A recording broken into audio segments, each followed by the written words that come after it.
Joining us now on Battleground Florida, Dr. Vivek Murthy, the U.S. Surgeon General. Doctor, thank you so much for being here. We really appreciate your time. We obviously want to dig into what's going on here with the vaccines and the age group that they've just been authorized for, which is 6 months to 5 years old. I want to ask you, if we look at the data, it looks like nearly all healthy children in this age group are at extremely low risk of severe outcomes from COVID. If there is a parent who favors not intervening unless it's necessary, can you explain how you look at and how parents should look at the risks versus benefits here of getting this vaccine? Well, I mean, I'm so glad you asked. And let me just say, this is a really big moment because we finally have vaccines available for kids under 5. I have a child who's 4 years old, and there are millions of parents like me who have been waiting for this moment to be able to protect their kids. We now have a vaccine available for everyone 6 months of age and older, which is a big deal because we've seen, Evan, that the vaccines have been remarkably effective across age groups at keeping people out of the hospital and saving their lives. And that's really what we want. Now, when it comes to kids under 5, I'm really glad you're asking this question about basically, is it worth getting it for your child? Do you need to get it for your child? And here's how I think about it as a parent and as a doctor. When we look at COVID compared to in kids compared to the elderly population, it is absolutely true that young children, thankfully, are at lower risk of bad outcomes than older Americans. But that does not mean no risk. And in fact, what we've seen is that COVID has been much more dangerous and deadly than the flu. It's been more deadly than other illnesses for which we already vaccinate children right now. And if you look at the numbers, we have lost nearly 500 children under 5 to COVID during the last couple of years of the pandemic. And we've had— Let me just, sorry to interrupt you, Dr. Murthy, but let me just ask, is that correct when we're talking about this age group as well? COVID worse than flu? Yes, it is. Yeah, it is true for this group as well. And that's why we have to be mindful of the fact that, even though kids do better than older adults, this is still a significant illness in children. So again, nearly 500 lives lost of children under 5, 30,000 kids under 5 who have been hospitalized because of COVID, and many who have developed something called multi-system inflammatory syndrome, which involves inflammation of the heart, lungs, the kidneys, the brain. The bottom line is we want to prevent these kind of outcomes for our children because kids should be healthy. And COVID now is the 5th leading cause of death in kids under 5. So the bottom line is we should be taking steps to protect our kids. The vaccine stands out as one of the most important steps we could take.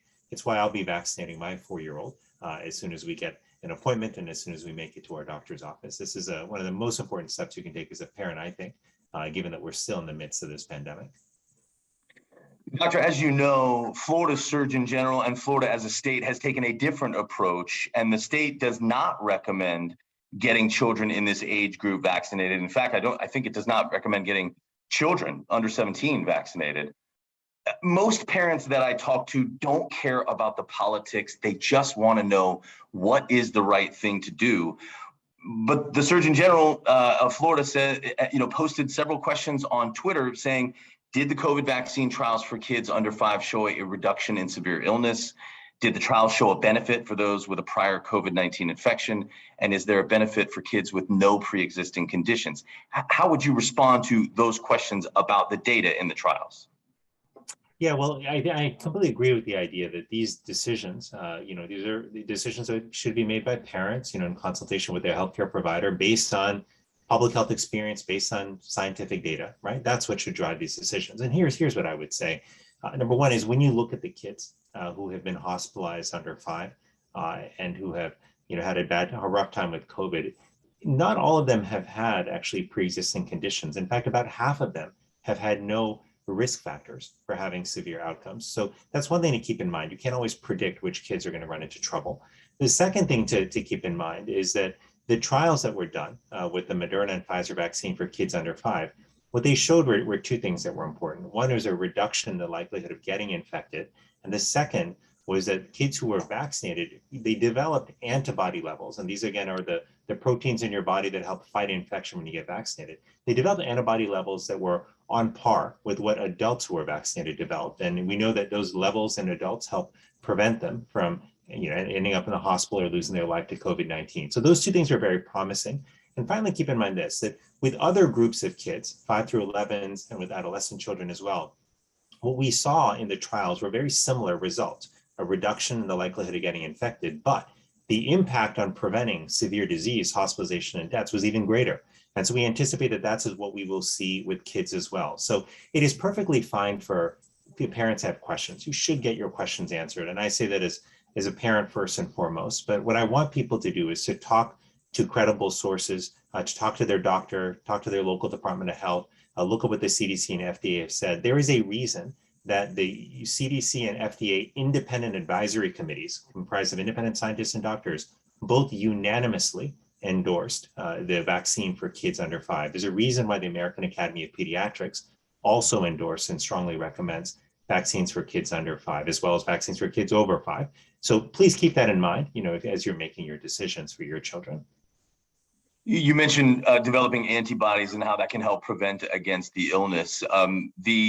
The governor said yesterday that the trials did not show any, didn't have any data regarding kids who had been previously infected, and yet the vaccine was still recommended for that cohort.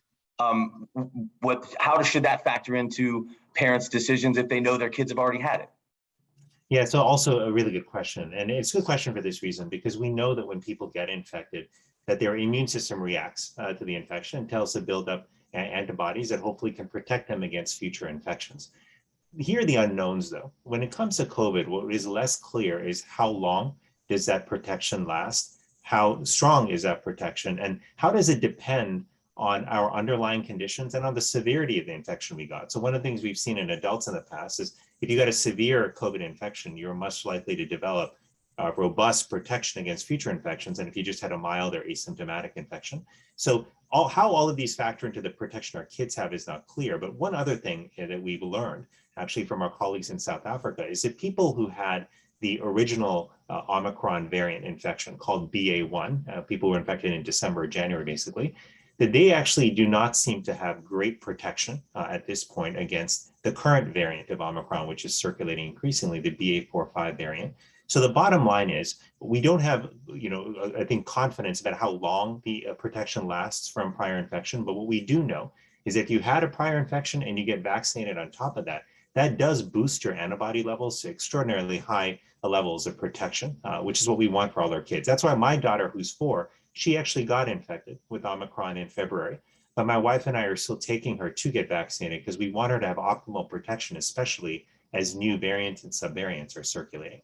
Thank you so much, Dr. Vivek Murthy, the U.S. Surgeon General. We really appreciate you joining us. Thanks so much for your time. Thank you so much, Evan. Good to be with you today.